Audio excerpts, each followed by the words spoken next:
All right, folks, we're diving into 1795 to 1805, a decade when America, fresh off its revolutionary fires, stretched its wings across new lands and laws. Welcome to the Red Pill Diary, where we unpack history's big moves. For our podcast crew, it's episode 29 in our 14-part series, Liberty's Price, Power, and Peril in America's Rise. We're here to trace how a young nation found its footing through gritty policies, hard-won deals, and a faith that held it together. We'll see how compromise built stability despite political brawls, and why today's division, where nobody wants to talk across the aisle, threatens the ties that bind us. This is Early Growth. Grab a seat, keep your eyes open, because this is where America's heart grows, with echoes that hit hard in our fractured times. Okay, we're back for episode 29 for you podcast diehards. Rolling out of that last episode, constitutional grind of 1784 to 1794, where, we talked about laws and grit, stitched the nation through debt and rebellion. Now it's 1795. It's big growth time. Lands are open, trade booms, but those pesky factions are tugging at the seams. So we got to start off, Deb, with the Treaty of Greenville. That's right. It was signed August 3rd, 1795, and it wrapped up the Northwest Indian War. Yeah. It was a brutal clash. Very brutal between that time frame. Yeah, 1790 to 94. And General Mad Anthony Wayne, he wins the Fallen Timbers in 94, and it crushed the Western Confederacy, which was those three tribes, the Shawnee, Miami, and Delaware. Oh, up in the Ohio Valley areas. Yeah.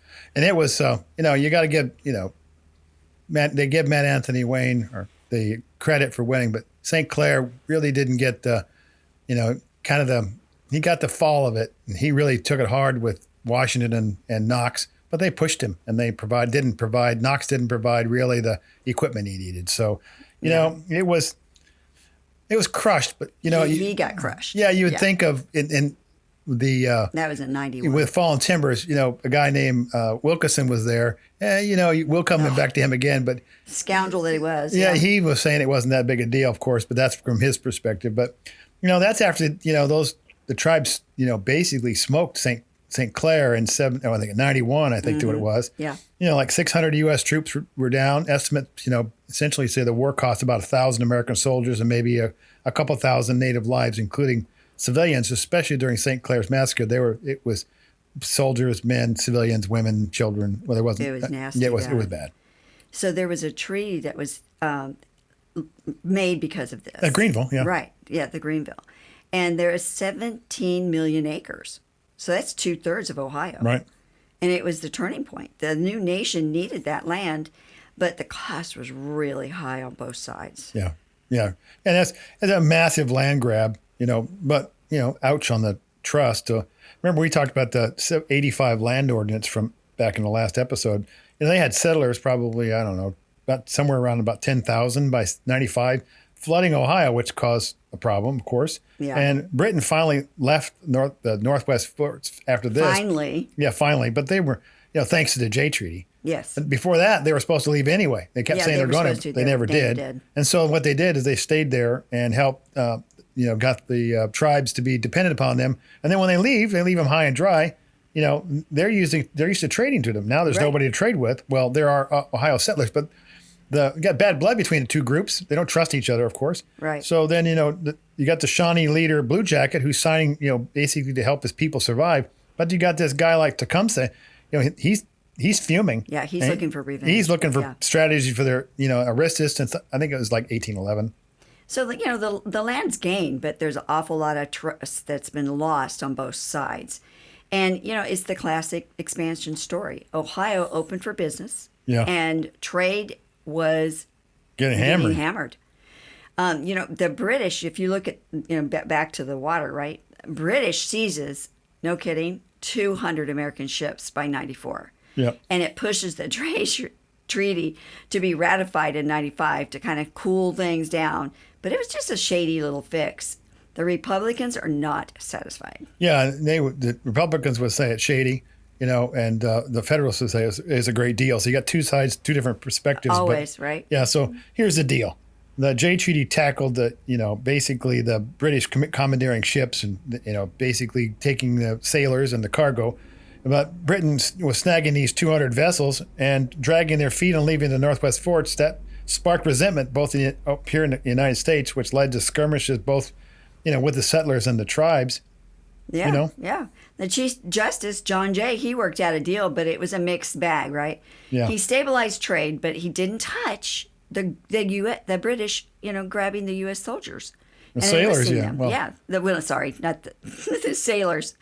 But tempers were escalating. I mean, you think about it, people are losing their family members, and not just merchants losing ships. Well, if you tried to get out of their ship, they just hang you. Yeah. So it wasn't like you just say, hey, I really don't want to be here. I don't want to be here anymore. Yeah. So, I can't believe that, they just ignored the sailor snatching, especially when you got a treaty. Why wouldn't you be signing it, to say, hey, this includes these guys you keep taking, give them back. That's asking for trouble. Like the 1807 Embargo Acts, that's a mess later on. Basically the treaty calmed down the Atlantic, but it split folks, and the Republicans, the Jefferson Republicans, call it a sellout. And because of that, they nabbed about 12 House seats in 96, which helps them. Well, yeah, trade gets a boost, but Federalists took the hit. They did. Yeah. And then, in today's time, right now, the U.S. with China's tariff fights. Yeah. That's exactly what's going on. Yeah. Trade deals are splitting the room. People are fighting back and forth about it. But tariffs were always our government's lifeline. Yeah, back then. Yeah. In 1789, the Tariff Act funded everything. There's no income tax until 1861. Right. And of course, don't forget, you're still going to get the whiskey tax. Yeah, they made sure of that. A little bit of that goes in. But that's the rub. Trade's up, trust is down, and France is terribly vexed. Their resentment sets up the 97 XYZ affair, which basically French trying to shake down the diplomats. France thought we'd jump in because of that 78 alliance. That's jump in with Britain. Right. To fight against Britain. Yeah. Pretty bold assumption there. Yeah, but, it was. It was. But, you got a treaty says you'll help out. Well, we didn't. Yeah. We didn't. Well, we didn't have a lot of money. Crimea either. River. Yeah. So the XYZ affair is what all this is what he's talking about. And in 1797 to 98, it was a total diplomatic train wreck with France, right? Because they're mad over the Jay Treaty. Very mad. And as staying neutral in the war with Britain, they didn't like it. No. And French privateers, also known as pirates. And, honestly, we had our own privateers running around. That's how some of these merchants got all the ships and money they made to start doing trade with China back in the day. Then. So nobody's really got a higher ground. No. And so, they grabbed about 300 merchant ships by 98, kicking off the quasi-war, basically, with a naval scrap. There really wasn't a full-on war. It's sort of. They felt betrayed, but when we didn't enter the fight with Britain, that was to be expected. French privateers grabbed, like you said, 300 merchant ships by 98 and kicked off that war. Yeah.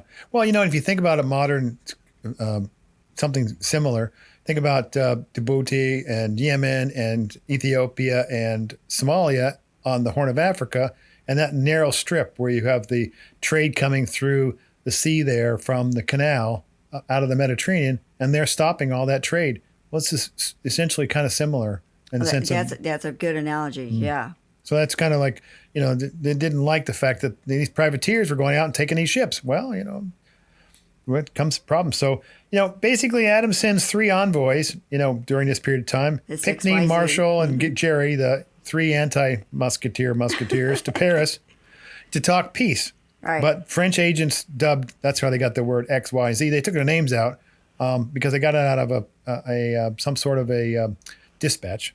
And they wanted a $250,000 bribe and a $12 million loan just to start. Now, that $250,000 was for Talleyrand, who happens to be the diplomat in charge over there. Wanting to grease the palm there. Well, he was a guy, I think, that had some foot or some kind of a problem, kept him out of the military. And I think his family was very military, oriented, and so he couldn't do that. So he found the next best thing. He worked for the government. Sound familiar? Yeah, does got a lot of that going on too.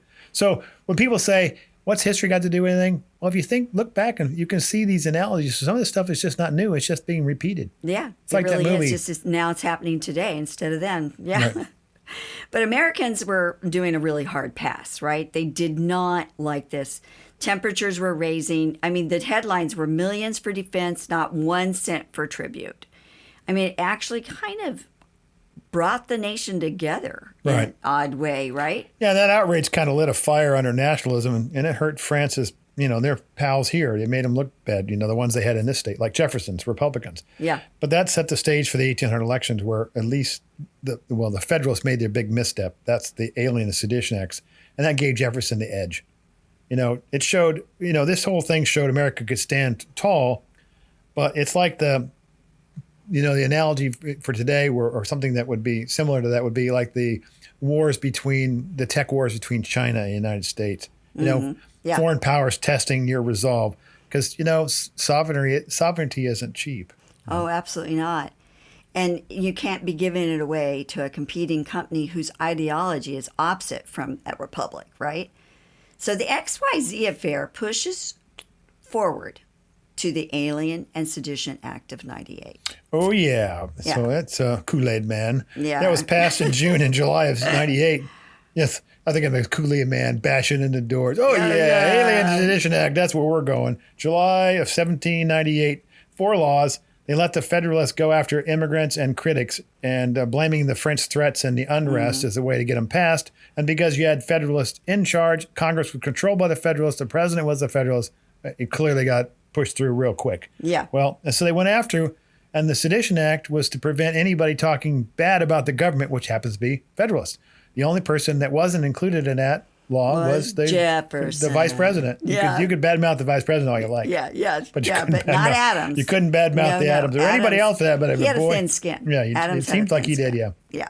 So that sounds familiar today, right? I got people going after everybody here these days. If you say anything bad about anybody, next thing you know, boom. Oh man, yeah.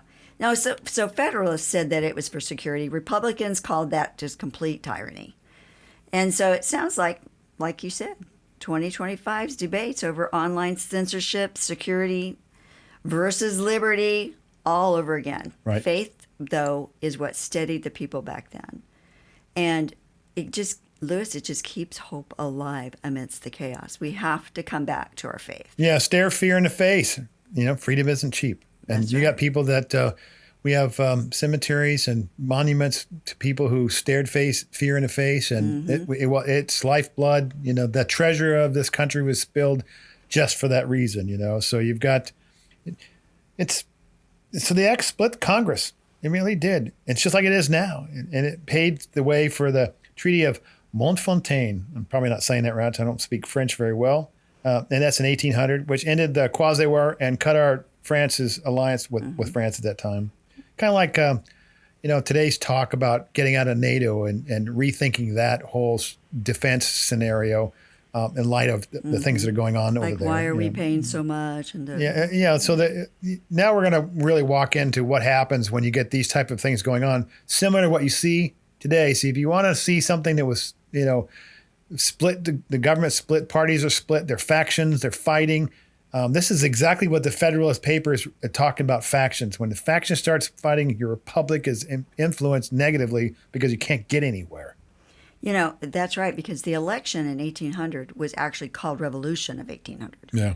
Because it's a face-off between the two rivals, right? John Adams, the Federalist, against Thomas Jefferson, Democratic Republican. Right.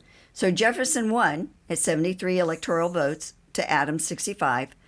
And after a tie with Aaron Burr, went to the House. Yeah, yeah, 36. I think it was 36 or 34 times where it went round and round until they that was found crazy. And that was because Hamilton and made some other people made some backroom deals to get that happening. But the tie was a real circus. Federalists supported, tanked because the Alien Sedition Act, the quasi-war bills, Hamilton's verbal thrashing of Burr, calling him unfit. Mm-hmm. And to some extent he had some baggage with him, but it is what it is. That's that but was he just was pouring gas on the fire. Oh, absolutely. I mean, Public become polarized and who to believe, just like today. Like I keep saying, history rhymes. So they set up a duel. They shifted power to the Republicans, showed Democrats could switch gears peaceably. So in 2025, voting laws fights echoes the need to fix elections for what? Fairness, Well, yeah. Faith. How about integrity? Well, that would be, yeah. So faith helped people navigate those divides and giving them something bigger to hold on to than just politics and policies that continue to constantly change. Right. Fractures. Yeah. Fractures deepen, but, faith kicks in. Yes, it does. The Second Great Awakening happens, and it lit up America from 95 to 1805. Oh, it was a breath of fresh air. Yeah, and revivals brought people together where laws and, of course, politics can't. Right. As new churches were established, people, they began to have hope and emerging identity as a nation. This became this, the spiritual glue, if you want to call it that. It enabled people to, create lasting communities and where they could get together of people of like faith and, and really work together.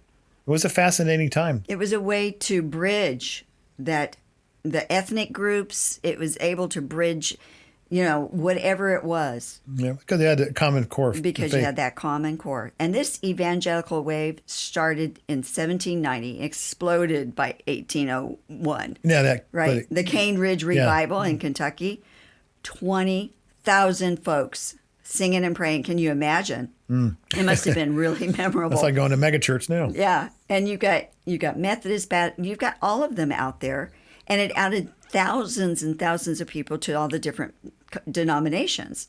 So these revivals sparked really early reforms too. Think about the Temperance Society, right? Anti-slave talks. People were starting to really get riled up about things. And it was giving settlers a moral compass that they didn't have. Yeah, 20,000 people in one spot.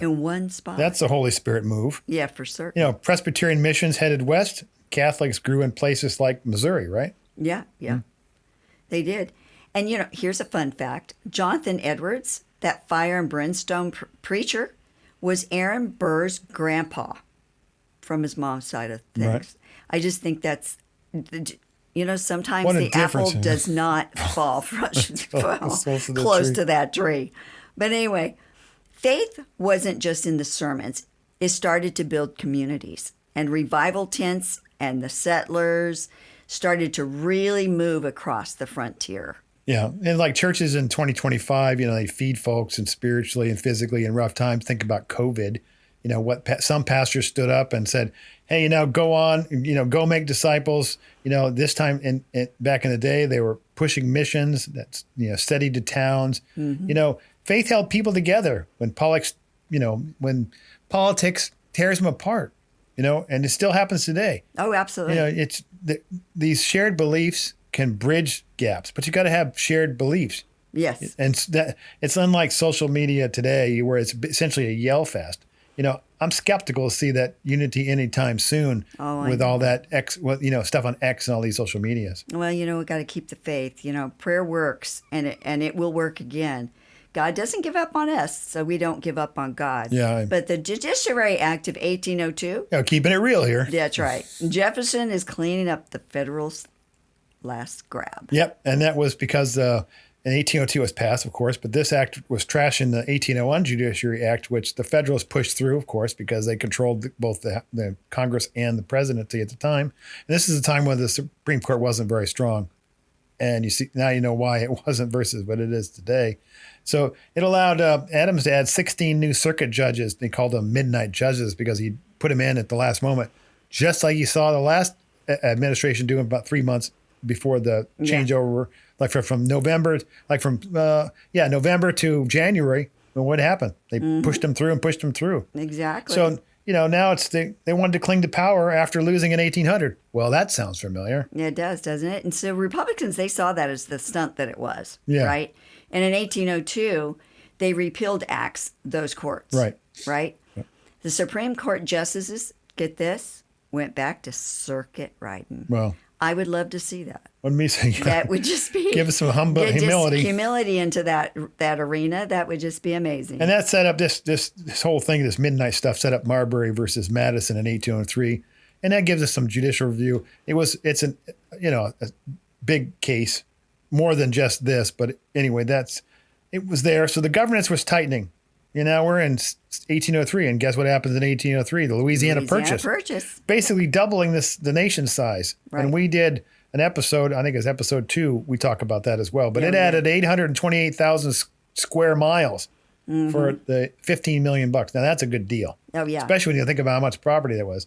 So Jefferson called it a boundless field.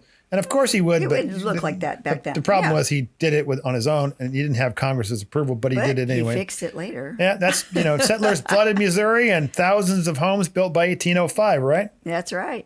New Orleans, their ports are buzzing because it's the central hub getting their products out, to the East Coast. Think about it, because you've got the Appalachian Mountains. Right. They need this port. So it triples their trade. And Federalists are grumbling about Article 2's treaty powers. Yep. Fearing overreach. We hear that a lot. But the deal went through, and it mattered because it opened the frontier and secured the trade, right? Relation to it right now, it's 2025, and we're having fights over federal land use. Do we use our land and get the natural minerals and resources, or we keep paying outside sources? And so this is what we're doing right now. They're big dreams, big debates, and it's still up in the air. Yeah, ambition's the game. Land and commerce are soaring. This is then. Churches, tag along, go west. Pastors preaching, essentially unity. Yeah, trying to. And then in keep 1804, Lewis and Clark roll out May 14th to map the purchase. Epic trek, wasn't it, Deb? Oh, yeah. You read the diary. I did. Yeah, all of it. Lewis and Clark, that was a fascinating read. But May 1804 to September 1806, the expedition, 2 years, they covered 8,000 miles. They mapped it, they drew it. That Missouri River and beyond. Yeah. And it was a 33-member group, and the Corps of Discovery is what they called themselves. Yeah. And they met 50 different tribes, dozens of encounters.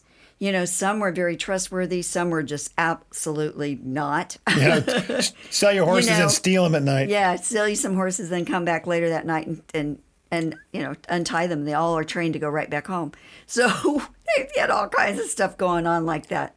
So I imagine, being a pioneer back then, they were all facing the similar situations. Yeah, thousands of settlers. Yeah. That's maybe like 5,000 by 1806.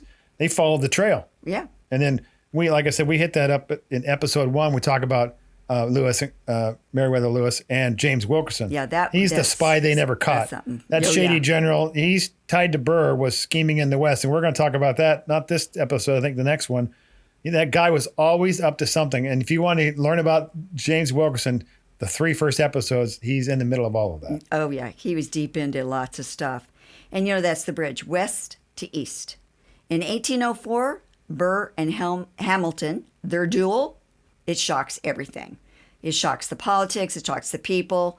And we talked about that in episode 3. But Hamilton dies, and Burr is indicted, right? Yep. And that really makes the parties just split. Yeah, he starts running. Well, yeah, he goes to England. I mean, he has nothing left. Well, he gets up New Jersey and gets to New York, and then he gets help to get out of the area so they can't indict him in the states in which they were indicting him, New York and New Jersey. Because they were after him. Well, the New Jersey was where the duel happened. Yes.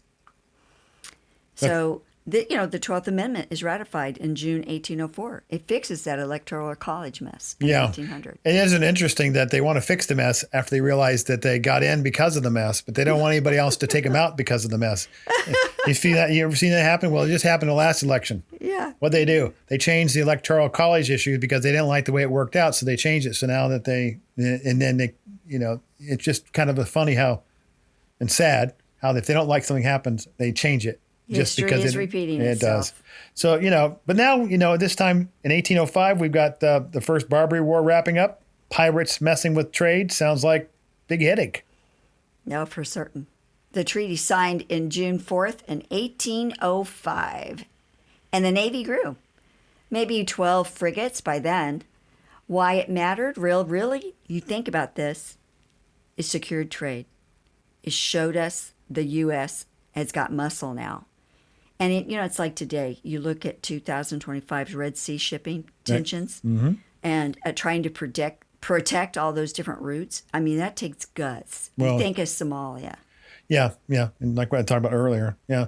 And faith helped too. Pastors quoting, the Bible, Joshua's, like in Deuteronomy 31:6, be strong and courageous, to rally folks, unlike today's, civic spats ripping us apart, whether it be, on these campuses where they act out or in the streets or on social media. It has its global stakes now, but people are skeptical they'd pull that off today. Well, keep hope alive.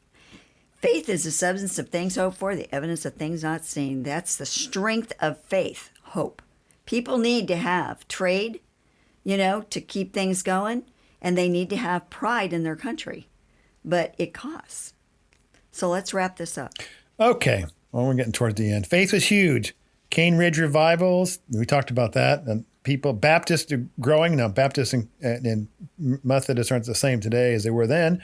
Catholic missions gave settlers hope when politics got messy, which was all the time. Mm-hmm. Compromise through treaties and laws built a republic, they balancing liberty and order, holding firm despite native losses, slavery debates, party fights. Today it is really mirroring our struggles, the 1795 and to 1805. You've got trade spats, election reforms, land battles, all that was going on back then, just like we talked about. And in 2025, you got gridlock, where there's nobody is listening, trust is frayed all around the edges, right? People are spouting rude, comments and remarks on social media. And the social media often becomes an echo chamber, and that really isn't helping. It amplifies this rant, right? So unlike the town halls in the old days, they used to get something done because they could hash it out. Today, they hire people to come in and yell and spout. Right. So it really doesn't give us a place of real talk. Yeah, spot on. Progress needs dialogue. It does. That's the reason to fix our divided times. So, episode 30 for podcast fans is coming. Keep your eyes open. This story's got more to tell. We'll leave the lights on for you. Well, we filled those pages. If you have comments, suggestions, share them. The more input, the more likely a better outcome. I'm moving forward because backwards is not an option. I've turned the lights on here, and I'll be leaving them that way. Join me next time on The Red Pill Diary.